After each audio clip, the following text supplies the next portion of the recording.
Hello दोस्तों, part 2 में आपका स्वागत है। हिंदी मीडियम वाले बच्चे जो इंडियन इकोनॉमी मेरे साथ कर रहे हैं, ठीक है। यहाँ पे भारतीय अर्थव्यवस्था विकास में जो चैप्टर नंबर 1 है उसका पार्ट 2 स्टार्ट करते हैं। पहला क्वेश्चन वो है कि औपनिवेशिक काल में, ठीक है ना, औपनिवेशिक काल में वो कौन से अर्थशास्त्री थे जिन्होंने प्रति व्यक्ति आय का अनुमान लगाया था, ठीक है। तो हम उनके बारे में पढ़ने के अर्थशास्त्री जिन्होंने औपनिवेशिक काल के दौरान भारत की प्रति व्यक्ति आय का अनुमान लगाया था। यानी प्रति व्यक्ति आय मतलब पर कैपिटा इनकम, क्या कहते हैं इंग्लिश में इसको, पर कैपिटा इनकम कहते हैं। तो नंबर 1 जो हमारे थे वो है दादा भाई नौरोजी। क्या थे? दादा भाई नौरोजी, आपको नाम याद रखना है, ठीक है। उसके अलावा दूसरा है VKRV राव, ठीक है। ये हमारे दूसरे हैं VKRV राव, वैसे इंग्लिश में लिखने में ज्यादा आसान होता है ये, ठीक है। तीसरा है विलियम डिग्बे। क्या है? विलियम डिग्बे, ये तीसरे हमारे अर्थशास्त्री है। चौथा है फिंडले सिराज। एक्चुअल में फिंडले सिराज है, वर्ड क्या है वहां पे ये वर्ड है फिंडले, ठीक है ना। फिंडले वर्ड यूज है। तो अगर हिंदी में लिखते कुछ कुछ जगह फाइंडले वर्ड यूज हो रखा है, बट वैसे फिंडले होना चाहिए, फिंडले सिराज, ठीक है ना।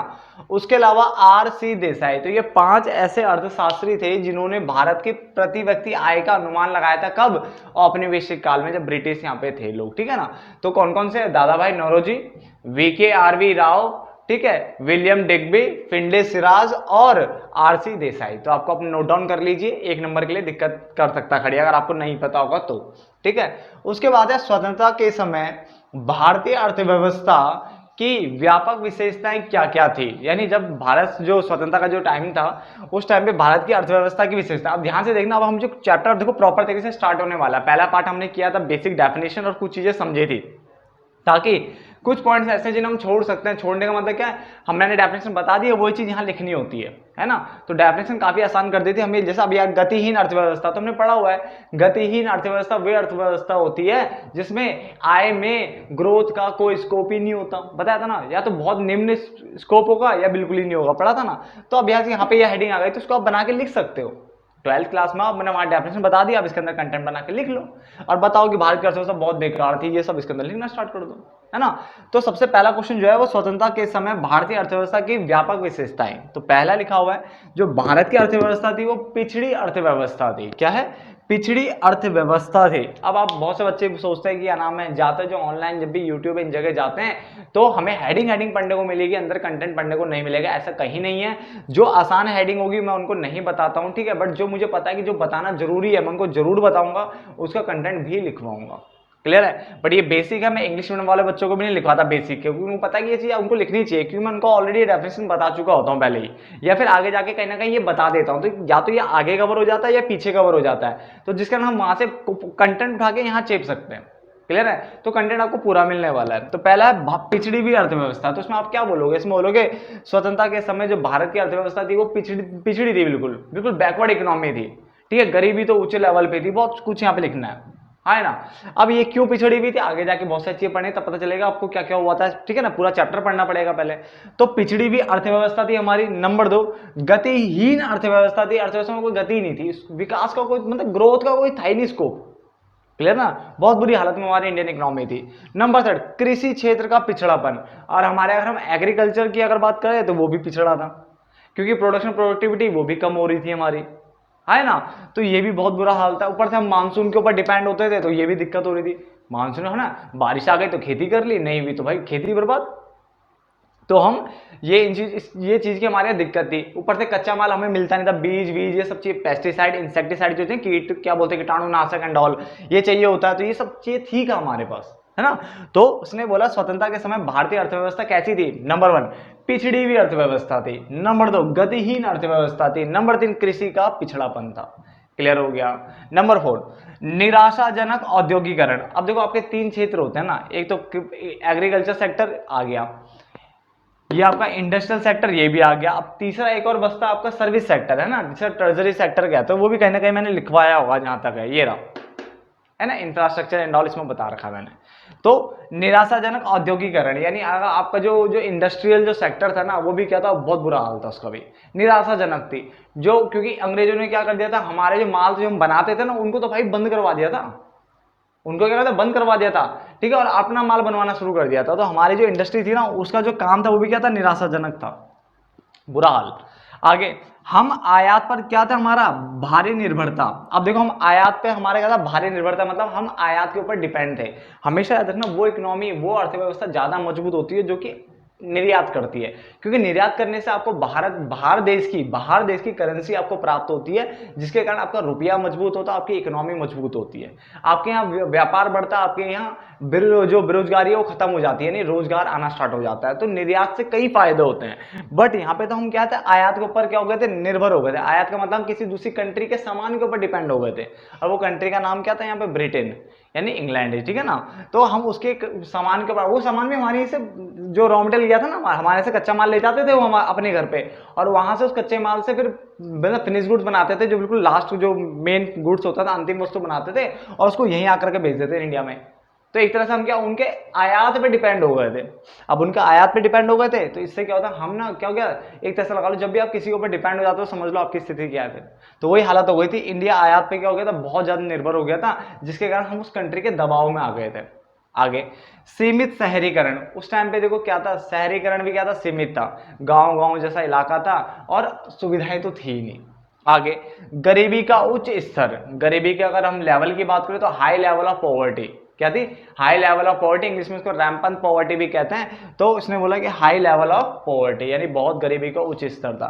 हो सकता है किताब में इतने पॉइंट ना हो, और मैं ये नहीं कहता आप सारे पॉइंट पढ़ो, बट आप कुछ पॉइंट पढ़ो बट अच्छे से पढ़ो, बट लिखने सारे पॉइंट्स ही है क्योंकि मैं सारे पॉइंट समझा रहा हूं आपको। पिछड़ी हुई अर्थव्यवस्था नंबर 2, गतिहीन अर्थव्यवस्था नंबर 3, कृषि क्षेत्र का पिछड़ापन नंबर 4, निराशाजनक औद्योगिकरण है ना नंबर 5, आयात पर भारी निर्भरता नंबर 6, सीमित शहरीकरण नंबर 7, गरीबी का उच्च स्तर नंबर 8, अर्ध सामंती अर्थव्यवस्था। अब ये अर्ध सामंती अर्थव्यवस्था क्या होती है ये मैं आपको समझाता हूँ पहले, ठीक है। इसके बारे में लिखवाऊंगा, टेंशन मत लो, ये पॉइंट थोड़ा अजीब सा है, इसको जरूर लिखवाऊंगा मैं। तो अर्ध सामंती अर्थव्यवस्था क्या होती है पहले समझ लेते हैं जरा। अर्ध सामंती अर्थव्यवस्था का मतलब होता है एक ऐसी, देखो इसमें क्या होता है जब ना सामंतवाद था, सामंतवाद में क्या होता था जब कृषि जब की जाती थी ना तो कृषि का उपयोग अपने खुद के लिए होता था, या जो राजा होता था उसको देना है, या फिर जो किसान जो उस क्षेत्र के होते थे उसी को उसका फायदा मिलता था। मगर यहाँ पे अर्ध सामंती वर्ड लिखा है, इसका मतलब सामंतवाद पूरी तरह से अप्लाई यहाँ पे नहीं हो रहा था। इसका मतलब वो अपने लिए नहीं कर रहे थे पूरी तरह से, कुछ कुछ क्या है वो बाजार में बेचने के लिए भी कर रहे थे।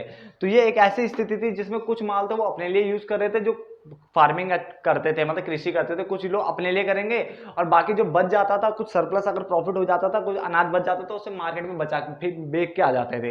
तो ये एक ऐसी स्थिति है जिसमें क्या है आप कुछ अपने लिए रखते हो, पहले अपनी जो जरूरत है उसको पूरा करते हो, और उसके बाद जो बच जाता था उसे मार्केट में सोल्ड कर देते थे।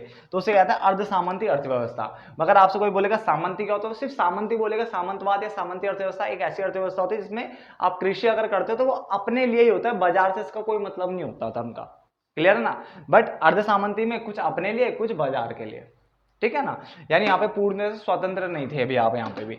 और उसके अलावा खराब बुनियादी ढांचा, जो इंफ्रास्ट्रक्चर था वो भी बहुत ज्यादा पुअर था। तो पुअर इंफ्रास्ट्रक्चर, क्या वर्ड बोला मैंने, पुअर इंफ्रास्ट्रक्चर, इंफ्रास्ट्रक्चर, ठीक है। तो इंफ्रास्ट्रक्चर जो था वो भी बहुत ज्यादा बुरा हाल था इंडिया का, कोई प्रॉपर इंफ्रास्ट्रक्चर था ही नहीं, ठीक है। कम्युनिकेशन एंड ऑल, क्या रेलवे ये तो कुछ था ही नहीं, तो सब अंग्रेज लेके आए थे, ठीक है। तो ये भी नहीं था। तो हमने ये सारे पॉइंट्स 9 के 9 देख लिए। खराब बुनियादी ढांचा, तो आप प्लीज इनको फटाफट से यहीं पे याद कर लेना। पिछड़ी हुई अर्थव्यवस्था नंबर 2, गतिहीन अर्थव्यवस्था, कृषि क्षेत्र का पिछड़ापन, निराशाजनक औद्योगिकरण, आयात पर भारी निर्भरता, सीमित शहरीकरण, उसके अलावा गरीबी का उच्च स्तर, अर्ध सामंती अर्थव्यवस्था और खराब बुनियादी ढांचा। तो यहां तक नोट डाउन फटाफट से कर लीजिए आप सब। तो आगे बढ़ते हैं। देखो अर्ध सामंती जो अर्थव्यवस्था से समझ लेते हैं। सामंती को यानी इसको सामंती को फ्यूडल भी कहते हैं, क्या कहते हैं फ्यूडल, ठीक है ना। और अर्ध लग जाएगा तो सेमी फ्यूडल, क्या हो जाएगा सेमी फ्यूडल। तो स्वतंत्रता प्राप्ति के समय भारतीय अर्थव्यवस्था ना तो पूर्ण रूप से सामंती थी, सामंती मतलब जैसे एक हेड हो और हेड काम करवाए, और काम करने के बाद वो जो भी निकल के आएगा आउटपुट वो तो हेड के लिए होगा, और या फिर वो जो किसान है थोड़ा बहुत वो भी रख लेंगे। मगर बाजार में ये चीजें नहीं जाती है, इसमें समझ में आ गया। तो जब स्वतंत्रता प्राप्ति के समय जो भारतीय अर्थव्यवस्था थी ना वो तो ना तो पूर्ण रूप से सामंती थे, ना तो हेड वाला कोई सिस्टम था पूरी तरह से, और ना ही पूंजी अर्थवादी अर्थव्यवस्था थी, यानी जिसमें हम क्या करते हैं, बाजार की मांग और पूर्ति पे सब कुछ छोड़ देते हैं, यानी बाजार में सब कुछ छोड़ देते हैं, बाजार के हिसाब से डिसीजन लिया जाता है। तो ना तो पूरी तरह से बाजार से डिसीजन हो रहा था, ना ही कोई राजा टाइप का मतलब कोई हेड हो जो कि यह सारा काम करवाए, ऐसा कोई पंगा भी नहीं, ऐसा कोई ड्रामा भी पूरी तरह से नहीं था।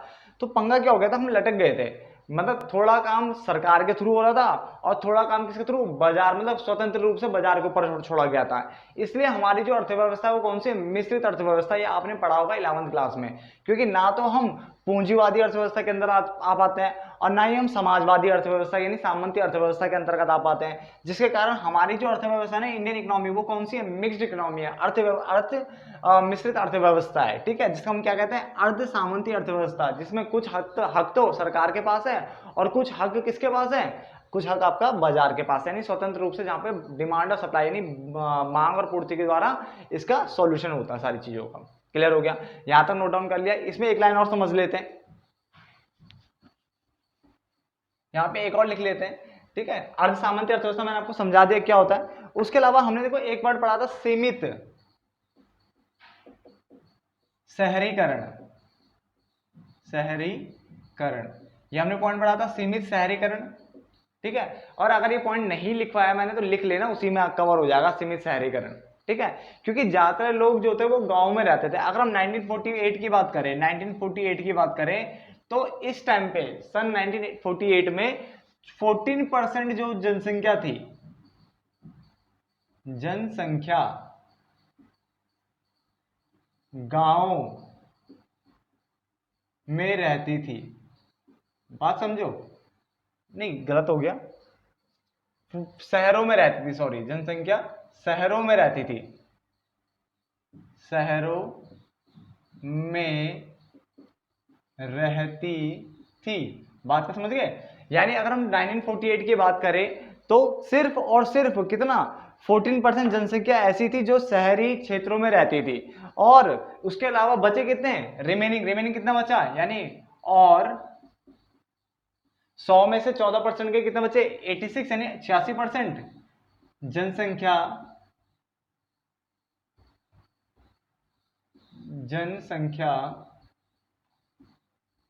कहां रहती थी, गांवों में रहती थी, यानी ग्रामीण क्षेत्रों में रहती थी। आप ऐसे लिख सकते हो, तो गांवों में रहती थी, तो आप ऐसे लिख सकते हो प्रॉपर कि सन 1948 में अगर देखा जाए तो 14% यानी 14% जो है जनसंख्या शहरी क्षेत्रों में रहा करती थी और रहती थी, और 86% जनसंख्या जो है वो ग्रामीण क्षेत्रों में क्या रहती थी, ठीक है। तो सीमित शहरीकरण, इसका मतलब शहरीकरण भी पूर्ण रूप से उस टाइम पे नहीं था। क्लियर हो गया, ये पॉइंट भी आपका यहाँ पे कंप्लीट होता है। अब हमारा नया जो पॉइंट आता हुआ था, स्वतंत्रता प्राप्ति के समय कृषि क्षेत्र की स्थिति क्या थी, क्या चीज बने, स्वतंत्रता प्राप्ति के समय कृषि क्षेत्रों की स्थिति क्या थी। तो अगर हम बात करेंगे तो देखो कृषि क्षेत्र कैसा था, निम्न उत्पादन एवं उत्पादकता, यानी प्रोडक्शन एंड प्रोडक्टिविटी की अगर मैं बात करूं तो बिल्कुल लो लेवल पे थी, यानी उत्पादन और उत्पादकता जो थी ना हमारे यहाँ बहुत ज्यादा डाउन थी। बेसिक सा पॉइंट है, हम ये बोलेंगे क्योंकि हम पे उस टाइम पे काफी हर तरह के साधन उपलब्ध नहीं होते थे, ठीक है, और जो लोग जितनी भी खेती करते थे वो खुद के खाने पीने लायक ही करते थे खाली, तो जिसके कारण क्या, जो उत्पादकता थी ना, जो उत्पादन का जो हमारा जो स्तर था ना वो काफी कम था हमारा। क्लियर, उसके अलावा कृषि का बाध्यकारी व्यापारीकरण, इसको मैं पढ़ाऊंगा, इसको मैं नोट डाउन भी करवाऊंगा, ठीक है, बड़ा पहले पॉइंट लिख लेंगे सारे। कृषि का बाध्यकारी व्यापारीकरण का मतलब होता है कि कृषि में फोर्स किया गया कॉमर्शलाइजेशन करने की, मतलब उसको बाजार में धकेलने की, कि आपको इसको क्या करना है, बाजार में लेके आना, जो भी उत्पादन होगा उसे बाजार में लेके आना है। इसका मतलब force commercialisation of agriculture sector, forced commercialisation of agriculture sector, यानी एग्रीकल्चर सेक्टर का बाध्यकारी व्यापारीकरण करने की कोशिश की, व्यापार में लाने की इसको कोशिश की गई, ठीक है। उसके अलावा कृषि आधारित संरचना में निवेश में कमी, यानी यहाँ पे जो हम चाहते थे कि जो एग्रीकल्चर सेक्टर है उसमें निवेश ज्यादा हो, कि जितना ज्यादा इन्वेस्टमेंट यहाँ पे सरकार करेगी, हमारा देश जहाँ पे ज्यादा इन्वेस्टमेंट करेगा उतना ज्यादा हम कृषि में अच्छा काम कर सकते थे, मगर दिक्कत क्या हुई, निवेश में कमी की गई, जिसके कारण कृषि कम हुई है। तो बेसिक सा पॉइंट हो गया ये भी। उसके अलावा छोटी एवं खंडित जोते, ये मैं पढ़ा दूंगा।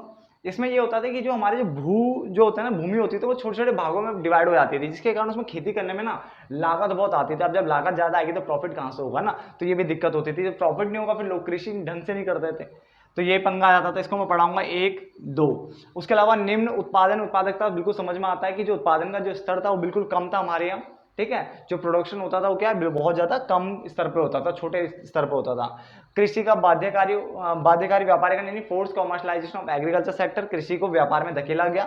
उसके अलावा कृषि आधारित संरचना में निवेश में कमी, यानी यहाँ पे क्या इन्वेस्टमेंट में कमी देखने को मिली है इसके अंदर। उसके अलावा छोटी एवं खंडित जो थे, छोटे छोटे भाग में डिवाइड होती थी हमारे यहाँ भूमि। साथ साथ निर्वाह का दृष्टिकोण, ये निर्वाह मैंने पढ़ाया था आपको, निर्वाह खेती मैंने बताया था, जिसमें आप खेती जो करते हैं ना वो अपने मतलब क्या अपनी जो है स्वयं की इच्छाओं को पूरा करने के लिए करते हो, ठीक है। फिर भी मैं इसको पढ़ा दूंगा एक बार और, ठीक है, वैसे मैंने पढ़ा रखा है इसे। निर्वाह का दृष्टिकोण रखा गया था, यानी खुद के लिए खेती करना, मतलब मेन वो था, सबसे पहला क्या था इनका काम था कि अपने लिए करना है, ठीक है। ऊपर से मानसून पर निर्भरता, ये तो बिल्कुल समझ में आता है। मानसून के ऊपर क्या थे, आप निर्भर थे, ऊपर ऐसे लिखते हैं आप देख लेना, ठीक है ना, कि ये वाला आता नहीं पीछे से डंडी आती नहीं आती देख लेना। तो मानसून के ऊपर निर्भरता थी, यानी अनिश्चितता थी, कृषि के अंदर अनिश्चितताएं थी हमारे यहाँ। मानसून आ गया तो कर लिए खेती, वरना नहीं करी, तो बेसिक सा पॉइंट है। तो खेती के लिए आगत मतलब होता है बच्चा कच्चे माल की कमी, यानी जो खेती करने के लिए चीजें जो होती है ना, बीज, कीटाणुनाशक, जो भी चीजें होती हैं, सब चीज की क्या थी, वहाँ कमी थी, संसाधन की हमारे यहाँ बहुत कमी थी। तो खेती करने के लिए संसाधन कम थे, तो सीधी बात है निम्न उत्पादन तो होगा ही होगा, है ना। ये भी आसान पॉइंट है। उसके अलावा भूमि के स्वामी तथा उससे जोतने वाले किसानों के बीच में खाई थी। खाई का मतलब ये नहीं तुमने गड्ढा कर दिया, खाई का मतलब दरार होती है। दरार कैसे, क्योंकि भूमि के जो स्वामी होते थे ना, जिसको हम क्या जमींदार बोलते हैं, है ना, जमींदार नहीं होता जमींदार होता है, ठीक है। तो जमींदार जिसे हम पढ़ते हैं, ठीक है, तो ये भूमि के स्वामी हो गए, जिन्हें लैंडलॉर्ड भी बोलते हैं, और ठीक है। और दूसरा हो गया हमारे किसान, जिनको आप टिलर्स या लेबर्स या फिर फार्मर्स बोल देते हो ना, किसान।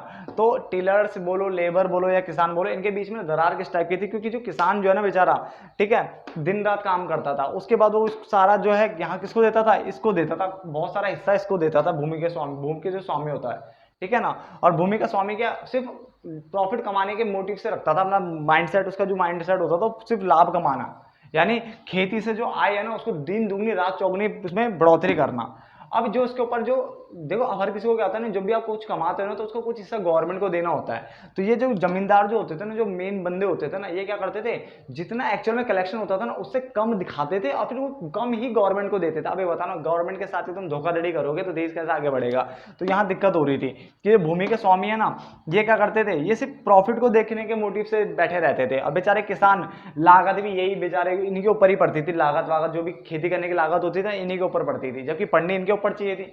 अब बताओ ना, किसानों को हायर इन्होंने किया रखा, इन्होंने तो सब कुछ देखना इनको चाहिए था, और बाकी इनको इनका मेहनताना देना चाहिए था, बट ऐसा नहीं हो रहा था। इनको ही बेचारों को कॉस्ट बियर करनी पड़ी थी, लागत भी इनको बियर करनी पड़ी थी, खेती भी इनको करनी पड़ी थी, बस प्रॉफिट ये बेचारे कमा रहे थे, और ऊपर से प्रॉफिट में जो गवर्नमेंट को हिस्सा देना था वो भी क्या कम दिखा करके देते थे, बताओ। तो एक तरह से खाई यहाँ पे भी आती थी, ठीक है। तो इस पार्ट को यहीं पे रोक लेते हैं, फिर एक नेक्स्ट पार्ट और बनाते हैं जिसमें अभी आगे और बढ़ेंगे, और ये पॉइंट्स भी समझेंगे, नंबर 2, नंबर 4 और नंबर 5, हो सके तो 5 भी समझा दूंगा, ठीक है ना। तो तब तक के लिए धन्यवाद दोस्तों, मिलते हैं पार्ट नंबर 3 में।